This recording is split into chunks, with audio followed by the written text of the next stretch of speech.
Hi, everybody. The first article I read was The Diversity of Leadership, The Color of Leadership by Camila O'Leary. The article was written in 2001, and subsequently, O'Leary became the first Hispanic woman to be the president of the ALA from 2009 to 2010. The article is broken up into four main points or segments. The first segment was Why Minorities as Leaders, which addresses the need, value, and special skills that leaders of color can bring to organizations, such as advocating for organizational change, aligning their mission with the realities of a growing multicultural society, and cultural competence. The second is the differences between white and minority leadership, which addresses the unique experiences that leaders of color may face that white leaders would not, such as dispelling negative stereotypes, individual or institutional racism, and proof of self, which is the concept that minorities are held to a higher standard and need to prove themselves. The third segment, leadership traits of minorities. O'Leary claims that there are no differences between leadership qualities and traits of white leaders and leaders of color.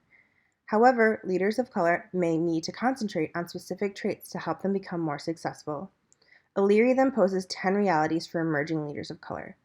While I think that a lot of the realities ring true, others feel very white-centered in that instead of changing the culture of organizations, leaders of colors must fit into what has already been created as acceptable or the norm in leadership, such as proving themselves to all white organizations and becoming resilient under adversity, which makes them stronger leaders, as opposed to admonishing those who are creating that adversity. The fourth segment was a lesson in marginalized leadership, which is about minority leaders leading from the margins if they don't find themselves at the same level of leadership as their white counterparts. This is not a term I was familiar with. This was not a term I was familiar with, but apparently it is common in the development of minority leaders.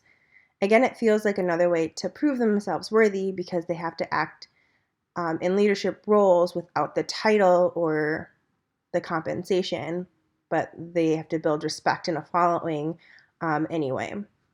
As a library leader or manager, it is important to understand the traits, strengths, abilities, as well as the adversities that many librarians of colors may come across in the field. This knowledge will help me build and foster leadership among emerging leaders of color.